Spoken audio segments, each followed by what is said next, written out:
Hello बोले। हाँ शर्मा जी मुखड़ा आई तो चले ठीक बा जी। ठीक बेटे आई।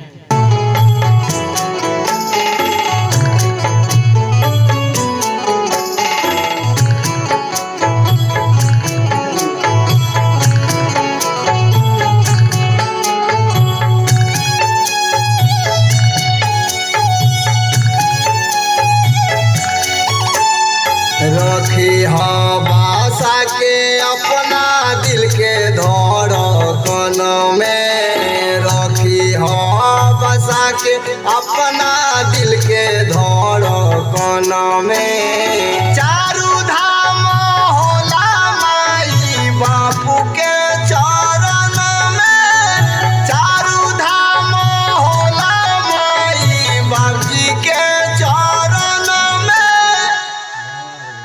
हेलो फिर से एक बार और शर्मा जी ठीक बा। हाँ छोटा क्यों बाटे तुम बढ़िया से एकदम बढ़िया है विश्वास।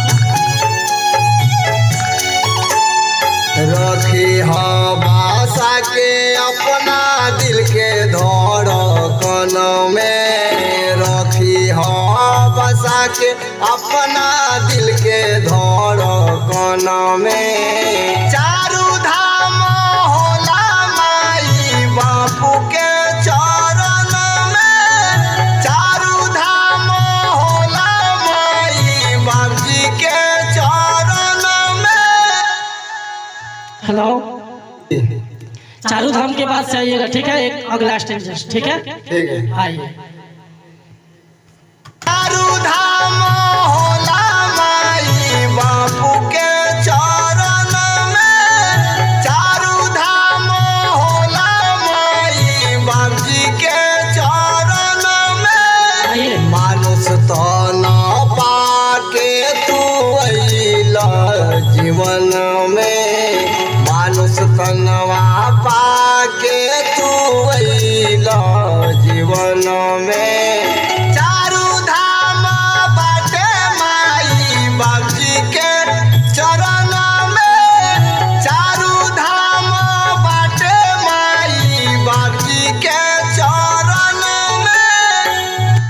हेलो हेलो बोले। आपके तो ज्यादा बताओ कि ना पड़ल अंतरा है ठीक बा। अंतरा ठीक है अंतरा है।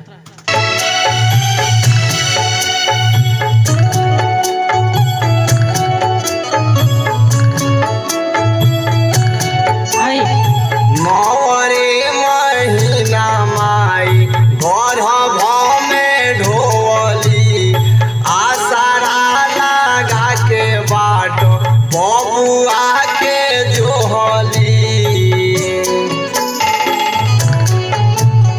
नवरे महीना माई घर में ढोली, आसारा लगाई बाट बबुआ के जोहली। हेलो हेलो हेलो बोले। आसरा लगा के बात बबुआ के जोहली। जोहली हाँ यहाँ से लीजिए ठीक है। ठीक है। नवरे महीना माई घर में ढोली, आसारा लगाई बाट बबुआ के जोहली।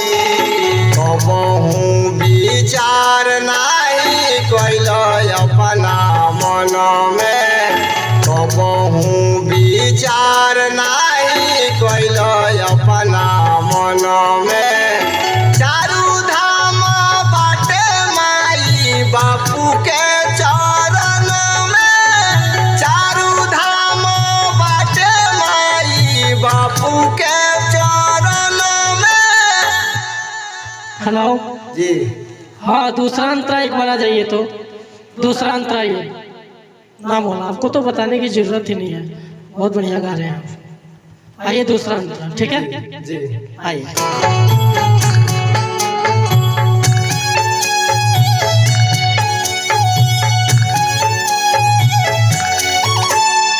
बागी विजय सा चोली खेल गीती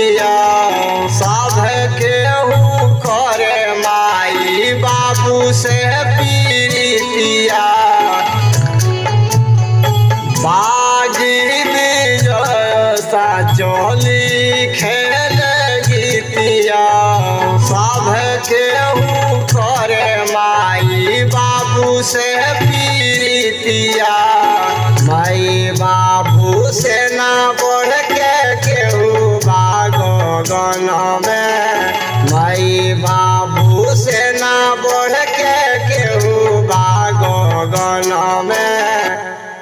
हेलो हेलो, हाँ माई बाबू से बढ़ के ना केहू बागन में, यहाँ से एक बार ले लीजिए, ठीक है? आइए। आसारा लगाई बाटो बबुआ के जोहली कबहू विचार नहीं कैल अपना मन में कबहू। हेलो, आवाज जा रहा है? हाँ जा रहा है। हाँ, दूसरे अंतरा का स्टेज जस्ट लेना है, ठीक है? ठीक है। आइए।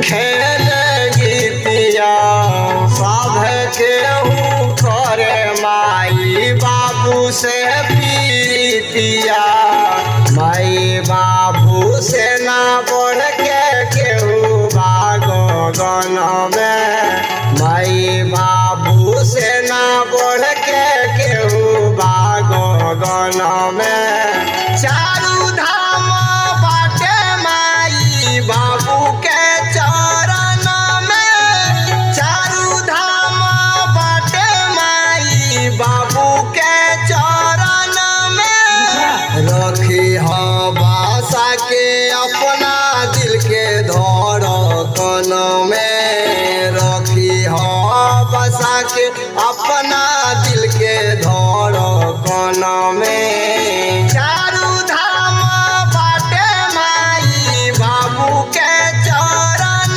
में चारू धाम बाटे माई बाबू के चरण में।